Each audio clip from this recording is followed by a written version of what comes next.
Welcome to the Intentional Household Podcast. I am Laura Wilson, joined by Tatiana Rivers today.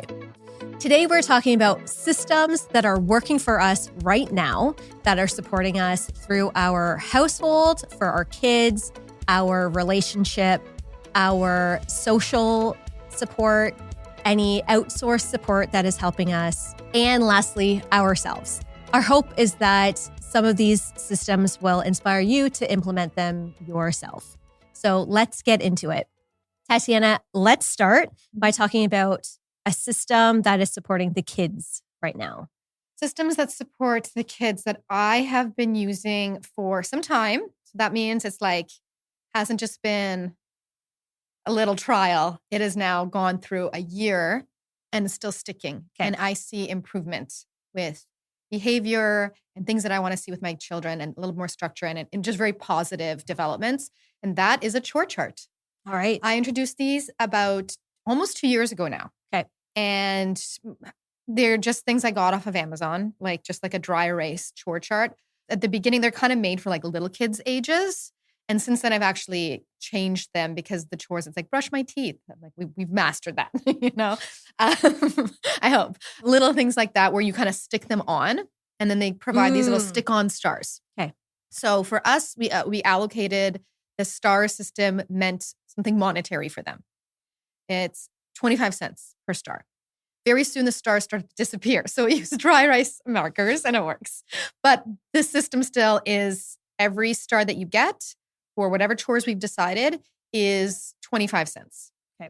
And it's done like Monday to Friday. They can see it clearly. Like I said, the chores that were very young and we've gone past those, I have replaced them with, I use, like this Avery label makers, like clear tape for the Avery labels. Okay. And then I can put them on what I want. Like I make the chores up, I put them on, and then I can remove them and change them how I want. So we developed, like, what chores do we think we want to be doing this year?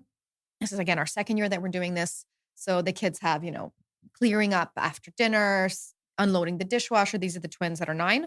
And then I have my youngest who is 6, and she needs to work on getting herself dressed in the morning. Okay. Where that's like really like still a hurdle.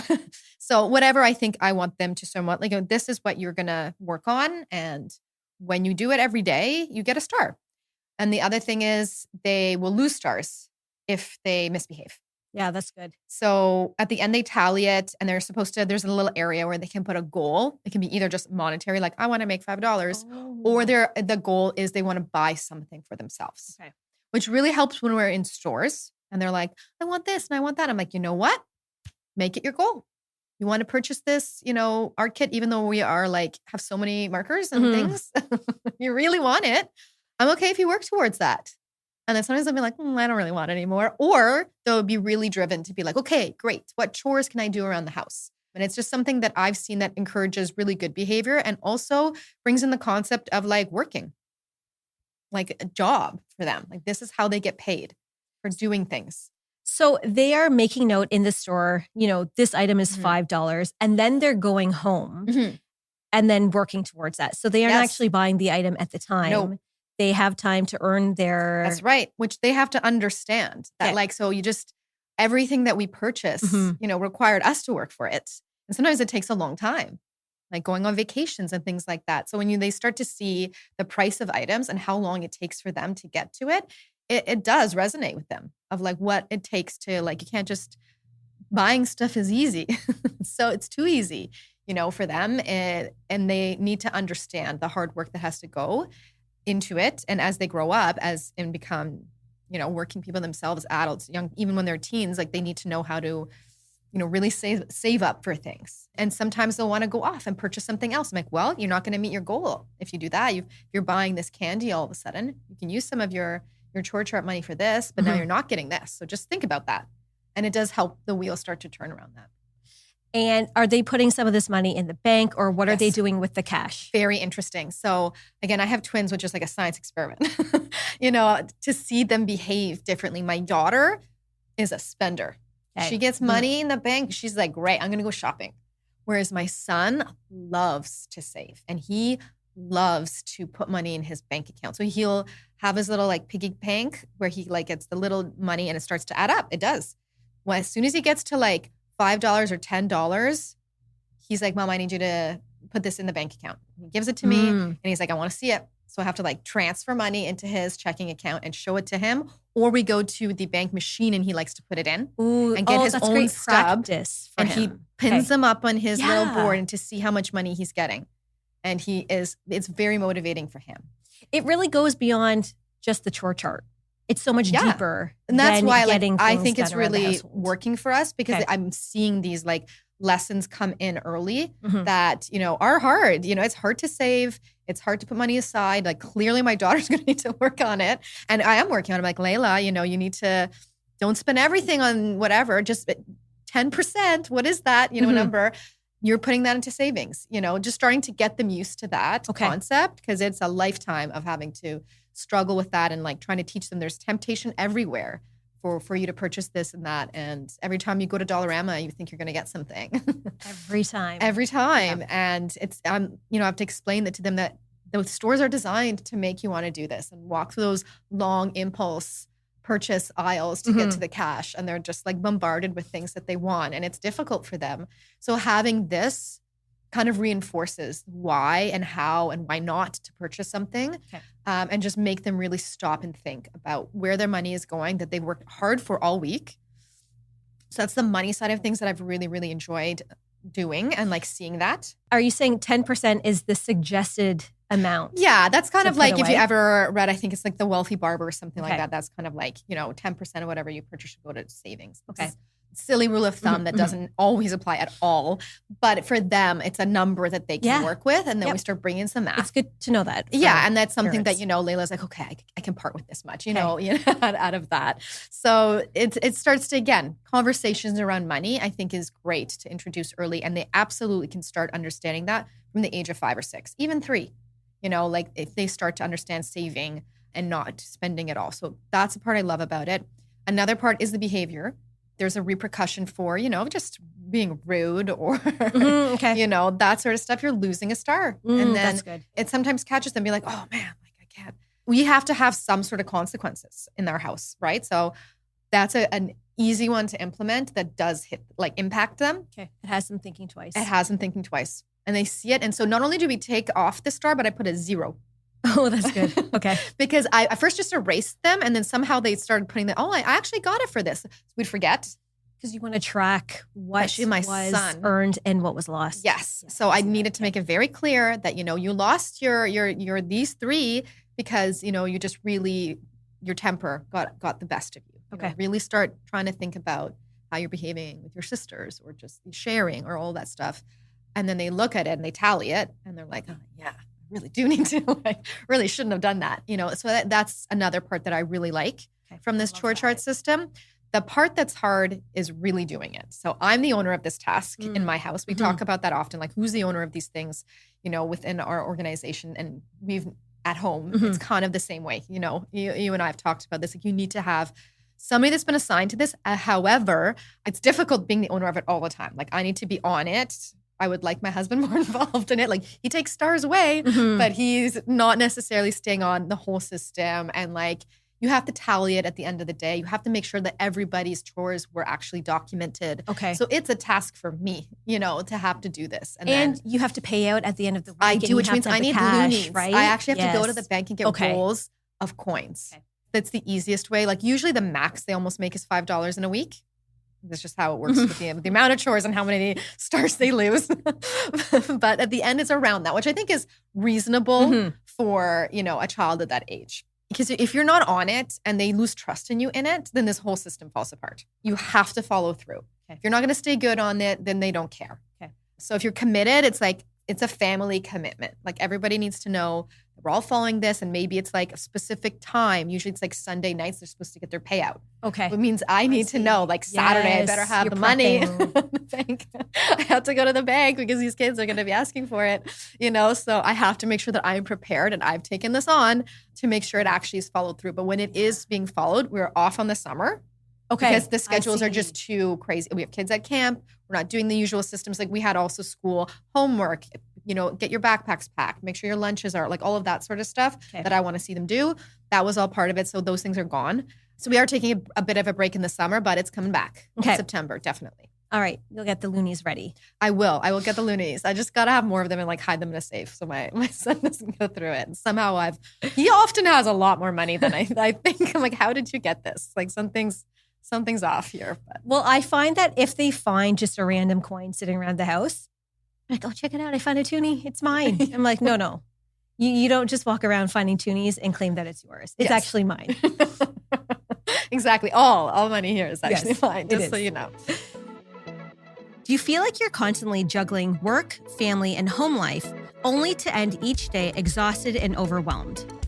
At Intentional Household, we specialize in optimizing your household so that it functions like a well-oiled machine. We're not just about hiring help. We design a system where everything works together seamlessly.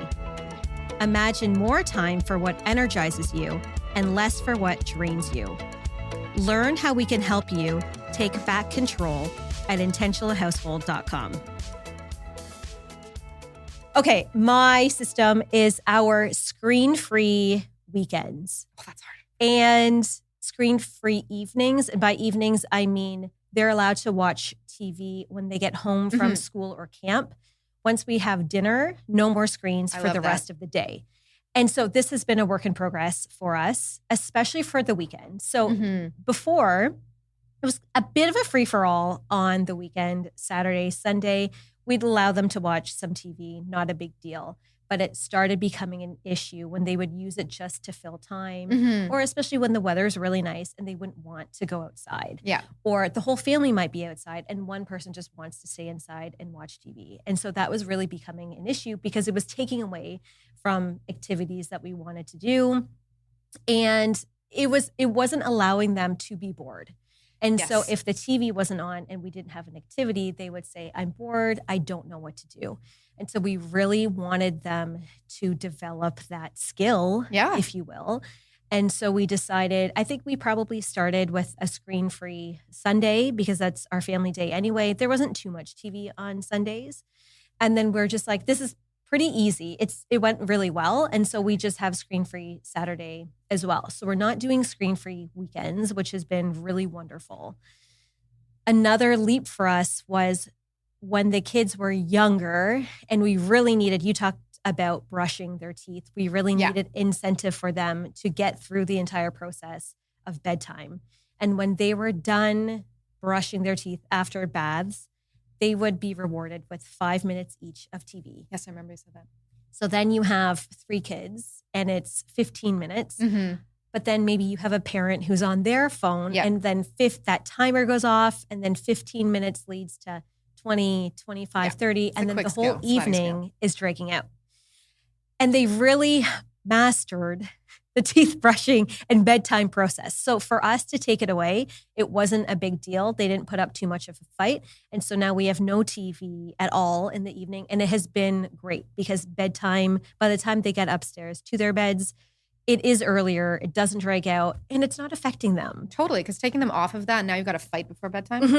I mean, I experience that all the time. It's like, they're unwinding, but that amount of unwinding starts to increase. And so, okay, you've unwinded quite a bit here. That's it. How much more do you need? Plenty of time to unwind. And I really want them to come up with strategies to unwind or relax or just have downtime that doesn't require TV. I was just going to say that. And then they're just associating I need to unwind with TV and that's it. Yes. And then they actually go up into their room and start to enjoy that space and like want to read a book. And I'm like, there's no time.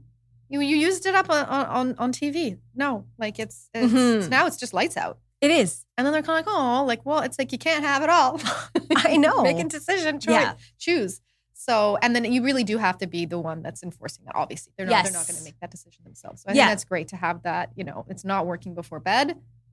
That's right. And start getting them to unwind in another way that's much healthier. It is. Yeah. And so they're not putting up a fight for that. But I will admit on the weekend, we do have to hide the remotes because if it is sitting around and they find a lull and no one's around, it's very easy for them to turn on. So we do put it in an area where they can't find it. Smart. Yeah. That is what is working well with us right now. How long do you think you will implement that? Well, it's interesting because we're in the process of considering just removing the TVs in general. Oof. Which Right? As you can imagine, that would have an impact on us as well. Mm-hmm. And so we really need to think hard about how we are going to make that next step. Okay. I want to see that happen. We will we'll see. To be continued. Yeah, stay tuned. Yes. Yeah. Next, let's talk about systems to support the household right now. What is working for you? Well, technology is my best friend here. I really do start to rely on a lot of things. We just talked about screens, but my phone has a lot of information that I need to keep our household organized. And now we're starting with calendars. Mm-hmm. Syncing calendars. We can't rely on a paper calendar. We tried that once and it just did not work because it's not synced. No, it's not. And if someone is not keeping it up to date, my husband and I need to include our work schedules in there, different sport activities that we are different owners for, again, that I've signed things up for. He has no idea. And then the same thing happens. Then there's birthday parties, all sorts of things, getting gifts, RSVPing, all of these things that if it is not in our calendar, it is 100% going to be a problem. Okay. And are you both users of it in terms of putting things in? Yes, okay. We are. I would say that I'm far more of the enforcer, but I think we have come across so many problems when it's not in there that I think my husband is finally accepting that it really needs to be in the calendar. Okay, that's great. And he can't rely on himself or us of having a conversation and remembering. Oh no, that's hard. No, it's just too many times where we assume we're going to remember this thing and then it doesn't get in there and all of a sudden it has been completely forgotten about. Like we forgot about a birthday party last week. And not only that, you're just storing so much. Too much information. And too much information. So by putting it down in the calendar, you can make space for other things. Yeah. And again, it has to be synced also with work stuff. When we work from home and kids are done at 3:30, our workday is not. So it's really important to still have that stuff in there of he's got a client call, whatever that is, who's picking up the kids, making sure that is very clear in there as well. Because it's just, like I said, too much with 3 children. All of their different schedules need to be in this calendar as well. Okay. And it just only increases. Yeah. So shared calendar, that's working. That is working. Okay. Another thing is I have a shared grocery list. That's like an app that we can both see. Okay. It's called List Tonic.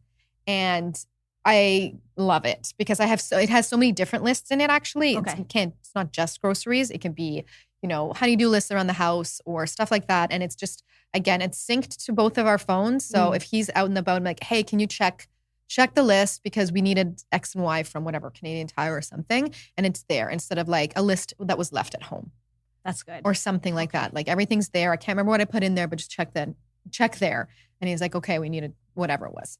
And less bugging of you. Yeah, exactly. I'm filling it in all the time with stuff, but it's just as we're out and about doing stuff, just again, trying to be as efficient with our time as possible. So that's another one I use all the time. And it's it remembers stuff. Okay. So again, your typical grocery list that you have, it's going to remind you of what things that you typically buy and that sort of stuff. Okay. Do you want to say the app once more? It's called List Tonic. Okay. I can again put it in the notes after, but it's free. At least my version is free and I have a lot of lists in there. Okay, great. So that's working as well. So any little hacks like that, again, with tech that syncs the both of us together are really important for, I think, our household right now. Okay, great. My system that's working well for me right now relates to laundry. I have a pretty good system that's working very well. We have a housekeeper who does support us with the laundry, but I like to be the one responsible for putting the loads in just to make sure it's done the way I like, everything separated. But the system is a single load is done every single day. In the morning it's run, we have an option to delay the start. And I like to do it in off hours. Sure. So before I go to sleep, I'd load the washer, everything's in there, and then it's set to start at 5 a.m. So it runs during off hours. And then I take the load and I put it in the laundry area. Everything gets hung to dry. I'm very particular about hanging it. And so this is part of the system. I have, instead of a drying, let's say, kind of foldable rack, it is a rack that holds hangers. And there's 3 rods. So every item goes on a hanger. And then instead of having to fold it, once it's dry, our housekeeper just takes the hangers and then puts the clothes right in the closet. So she doesn't have to spend time folding everything. Items are just really touched, once I never fold to anything. save. Or I never hang anything. Well, I know that hanging requires space. Yeah. And not everyone has space to hang everything. I admire you for doing it. But that was my solution for not having to waste time folding anything. Because I see folding as a real time suck. Yeah. And so I wanted my clothes to be hung anyway. And so this is the solution. It's touched once and then it goes in right away. But yeah, the socks, I will say, what you're talking about time suck. I'm like, on the flip side, underwear and socks are also hung because it's just a part of the process because we're already there. So to have to put this small, because remember, one single load is being run every single day. So that a family of 5 people, it really builds up. And so if we don't run a load every single day, then it does build up. Sometimes the loads aren't very large at all, but one single load every day allows us to stay on good track without too much buildup. We're the opposite. We do all of our laundry in one day. No way. And I don't hang anything. Wow.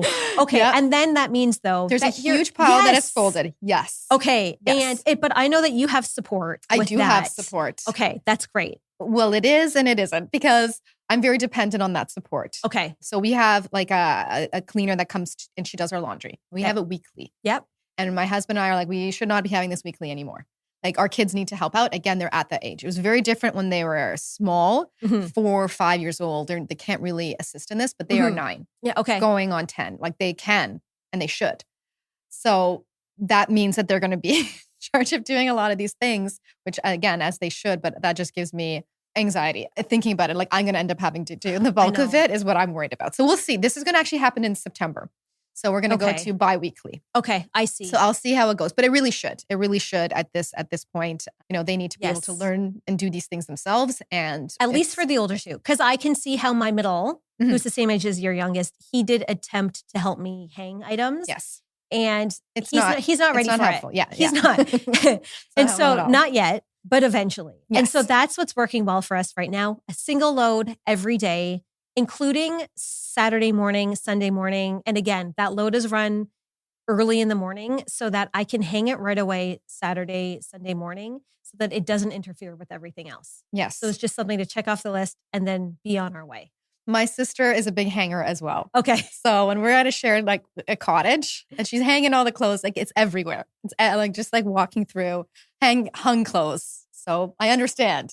And I will say one other thing is that instead of, if we had it on a rack and you just hang things, not on the hanger, they get the imprint. It has the line. Yes, it has a line. Yeah. And so this system works really well with the hangers. But don't you find it gets on the shoulder? No, because we use kid-sized ones. Oh. So the kid-sized, and even some of my items go on the kid-sized. That's a little trick. Yes. Kid-sized hangers. If you are petite, it works well. And then adult-sized. Yeah, because I always found that I get these like. Yeah, that's it. You're using the wrong hangers. That's what it was. Okay. It's like, I can't hang this. This looks ridiculous after. Solution. Maybe I'll change. Do mornings in your household feel like a race against the clock? Is the chaos creeping into every part of your life? Intentional Household transforms disorganized homes into peaceful and efficient spaces. We identify and solve the hidden challenges that are stealing your time and energy. Let us show you how we can help at intentionalhousehold.com. Okay, let's talk about systems for your relationship. Yes. Yeah, it's tough. It is tough to find time to spend quality time together. We are like the last on the list, typically, which is not good. Not good, especially if we listened to some of the previous podcasts that we've had, very inspirational couples that have been together for, 20, 30 years. The trick is you're supposed to be first. Yes. And it's very difficult when there's so many obligations that are coming ahead and trying to find that time. So, I mean, the one thing that I find that has been, staying on top of our household duties and work, and my husband works, has a business, and all those things get in the way of us being able to spend quality time. So the first solution that we have started implementing is actually a regular touch point where we sit together and we go over the whole week or the month and we go over our calendars and make sure everything's in there. It reduces so much conflict and having these things like what's coming up this week and just trying to get ahead in this month and seeing what that's supposed to be like. And then we're able to carve out time for ourselves. If we don't have that touch point of being able to do that, it won't happen. Whatever date night we thought we were going to have is just out the window because there's a lacrosse game instead that we forgot about or that I didn't know was happening. You know what I mean? There's just like things like that is just our time is very, very limited. So just getting on top of our calendars is number one. Okay. So doing it like you are an organization. Yes. Having that weekly meeting. Yeah. And it's like, I'm strict about it. It's the same time as Sunday at 10 a.m. We know that's open where we sit down and kind of go through what's going on in the upcoming week. So we're prepared ahead of it. Okay. And also just reviewing the month, like what else has been slotted in here and that's new. And we have a bit of like a system of how we go through all those things. So to keep it organized, it's like kids' calendars first, work calendars, and then other things like just family functions or extracurriculars or events that are happening. And kind of go through that system so that nothing's missed. And then we can carve out sometimes like date night or going away or something like that. Because that all involves, child care and getting organized ahead as well. Okay. Oh, I love that. So that so far has been working, has improved a lot of places where there could have been conflict. Yeah, just that opportunity to touch base. Yeah, it needs to happen. Okay, great. Ours is our Friday evenings. We have a babysitter every single Friday. And so it gives Alex and I an opportunity to do something. Lately, because we have been training for 29.029, it might just be going on a 4-hour hike together. But really, like thinking about 4 hours just walking with your partner, that's a lot of time to connect, to argue. There's lots of fights when we start the hike, and by the end, we're getting disagreements. Yes. But that's been a really great time for us just to connect. Hey, if I was smarter about it, maybe that would be the time for me to implement the weekly meeting. Yes, except we do it with like notes and like a computer. Like it's very much like an office meeting. Yeah, as it should be, I think. But yeah, that has been working really well for us. We know that time is there. And so if he and I want to do anything together, it's Friday evening. Do you do those 10 questions? We had that podcast about the 10 questions for anybody that's listening and wants to review that. They were really great. A couple spoke about what these 10 questions that they ask each other every week to kind of keep themselves aligned. That would be a good time to kind of go through those. I should keep a little piece of paper of the 10 questions in my did those. pocket. Like we had a date night last week and I went through them and it was really, really nice. Wow. And especially it's like, I want some to of do it those again. questions because we would never have discussed some of the items on there. Yeah. And so it really gets you thinking and connecting. Yes. They were really like, they kind of cover everything from, love, how you're doing, finances, planning, extracurricular, like things that you want to, philanthropic things you want to do, covers everything in 10 questions. Okay. So more importantly than the relationship, what about yourself? What have you been doing? For me, I've really realized that the only time I can guarantee any fitness in my life, which is really important, we all need it from mental health, physical health, all of it is first thing in the morning. Okay. The chances of it happening later is very, very slim. It's just a sliding scale. So I've had a pretty good system right now that's great during the school year. My struggle now is in the summer when we're not on the same routines. Camps start a little bit later. They're more, lax. Our kids are, it's summer. I don't want to get up right now. Whereas like, in school when we're very regimented, I require a regimented schedule. I do my workout first, deal with the kids for school, and then we're off. Like that's how things work. And now that we're off of that, I'm like, oh man, I'm trying to find time, squeeze things in. And it's a lot more, it's difficult. Yeah, I find that really hard. So I wouldn't say it's necessarily working. During the school year, it's working. During the summer, it's not working as well. So I need to kind of figure that out a little bit better when schedules are off. Okay. Maybe you guys can discuss it in your weekly meeting. Yes. Or I just need to be a lot more strict with myself. Okay. Because I could get up earlier and do it, but I'm not. Okay. Well, on that note, the system that's working for me is my early bedtime and just my sleep routine. So for me, because I also wake up early to work out, I find that's the best time as well. It really is. So for me, it really starts at I have coffee first thing in the morning, but from noon onwards, no caffeine for me because it will affect my sleep. So for anyone whose sleep is affected, I would consider reflecting on how much caffeine you've had throughout the day and when you last had it. So I stop the caffeine at noon. When my kids are getting ready for bed, I'm also getting ready for bed. So if they're brushing their teeth, I'm brushing my teeth. I'm getting my pajamas on so that as quickly as I can when bedtime is done, I can roll into bed. So they go to sleep, bedtime is done, and then I will lay out my clothes for the next day, especially if I'm waking up and it's dark and I don't want to wake Alex, or if there's a child in my bed, I'll pull out my clothes and leave them in the bathroom. If I need anything like certain orthotics for my running shoes or just my headphones or just anything to support me, I set it out the night before. And then I roll into bed. As you know, I use an alarm clock with a gentle sound to wake me up. Actually add one thing. When I'm getting ready for bed, when my kids are, that's when I kind of set the mood in my bedroom for bedtime. So I'll close the blinds, take the pillows off my bed, turn on the light in my alarm clock, make sure the alarm clock is set so that it really is set up for me. Mind you, sometimes Alex will have been in the room since and the lights are very bright. And that's just like the opposite of bedtime mood. But I will do my best to set it up for success so that I can roll into bed as easily as possible. I sleep with a face mask so that it really keeps the darkness out. Oh, this is like one for your skin. Oh, no, like, no, actually to cover my eyes. Okay. So like really dark. Yes, really dark. So that helps me. And then again, the phone from the minute we're doing bedtime, the phone goes into my office and then I try not to look at it again. Yeah, I'm bad with that. And that's it. So it's been working really well for me. And I would say in all of that, probably the thing that makes the difference between success and no success is my phone in the office. Yeah. If it's not, absolutely say that then contributes to most of my not sleeping. My brain just starts going. No. Yes, it could be downhill from there. Do you feel stuck in a cycle of daily tasks with no time for what truly matters? At Intentional Household, we provide a holistic solution to your household challenges. Our unique process identifies inefficiencies and transforms them into opportunities for growth and peace of mind. It's time to live intentionally. Visit intentionalhousehold.com to learn more.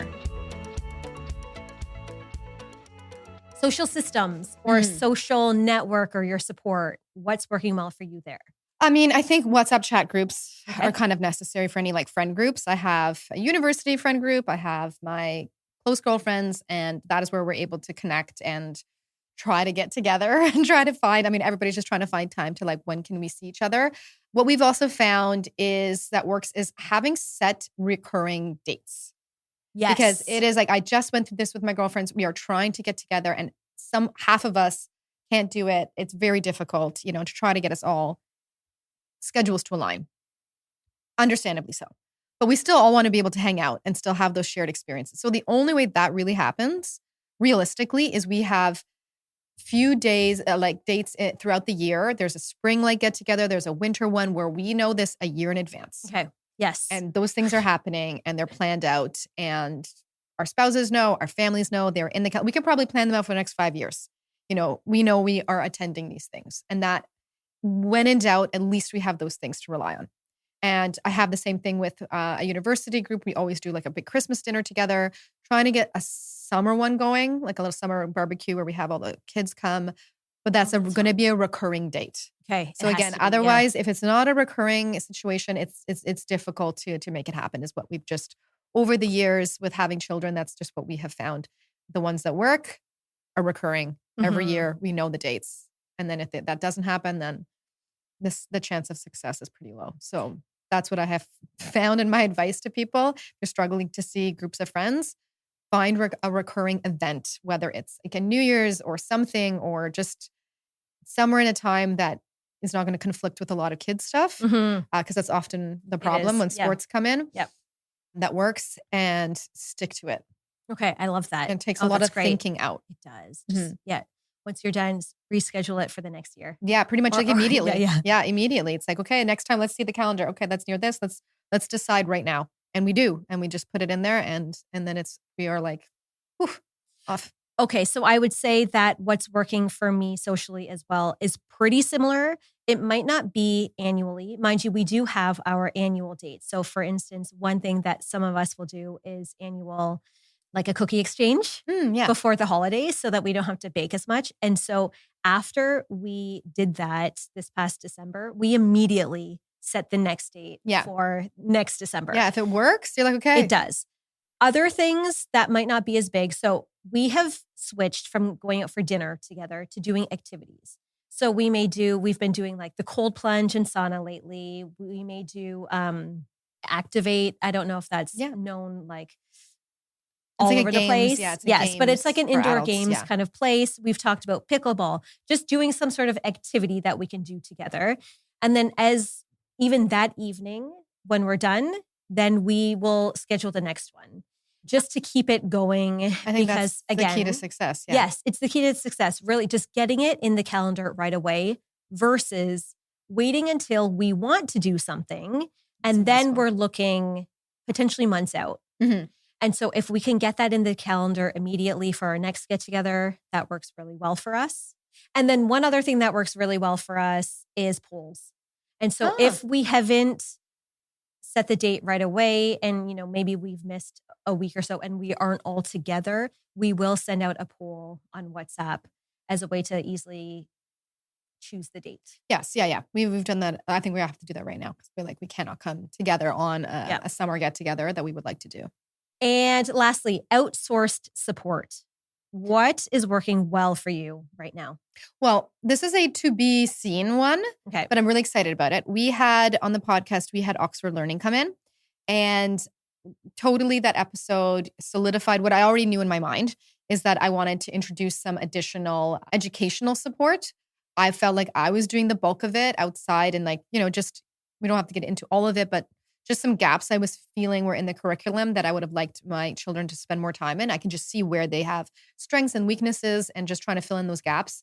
And really, this is the age where, homework starts to become more significant. And I could see that was falling on me and I'm not the right person for that role. Okay. So I am outsourcing it. We actually start today and I'm really excited about it because I think that's going to just give me that peace of mind. And it's, a nice routine system that I can introduce. It's very close to our house. So it really is not going to throw things off in our usual routines, but it's going to take the pressure off of me of doing that sort of extracurricular work where I'm like the bad cop, making them do things that they don't want to. And I think that they're actually going to have a more respectful environment there where they're inspired to kind of, have that time on their education outside of school. So I love that. Don't know how it's going to work yet, but I'm feeling pretty good about it.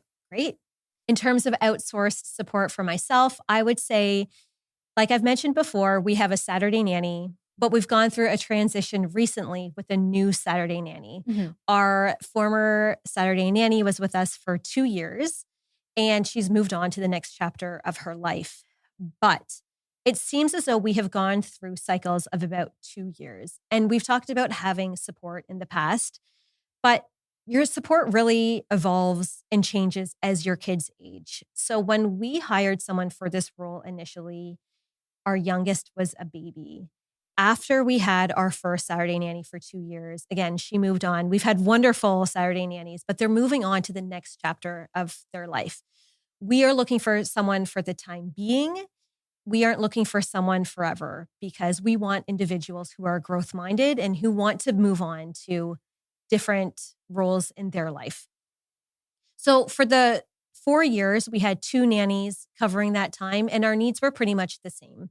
But now that we're at the 4-year mark and our kids are older, things have evolved for us. So it's been really great timing because it's allowed me to reflect on what has started to drain me.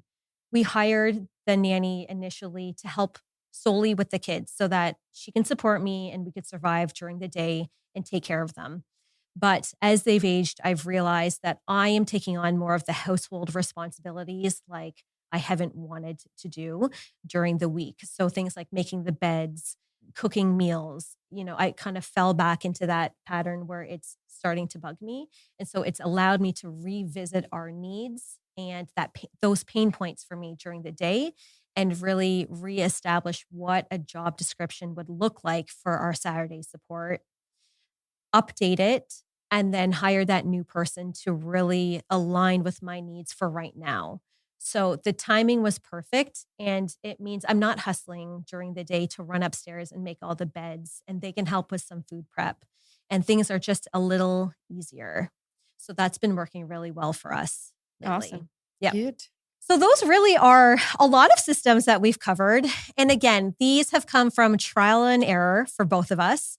They're working for us right now really well. So maybe this is something that would work well for you if you are finding some pain points that are similar within your household. Yeah, we're just kind of recapping and reflecting on a lot of things that we've noticed that over the years have worked and why they're working. We do have a lot of resources on our website that kind of go back to this, our smooth morning checklist. We have a number of other things about just kind of getting yourselves organized that I think just go back to this. A household runs better when there's really good systems. So if anything, step back, kind of reflect on what's not working, whether you're just mornings are rough or you're not able to find time for yourself or you're filled with doing stuff that drains you essentially. There's a new system that needs to be put in place. So maybe taking some of these ideas, reflecting on it, and coming up with your own or using some of these and trying them out. And let us know how that works. Thank you so much for listening to the Intentional Household podcast. If you enjoyed this episode, be sure to subscribe so you don't miss the next one. We'd love to have you as part of our community. Join us on Instagram, YouTube, and Pinterest at Intentional Household, where we're sharing even more tips, tools, and resources to help your home run with more ease, intention, and joy. Until next time, here's to creating a household that supports the life you want to live.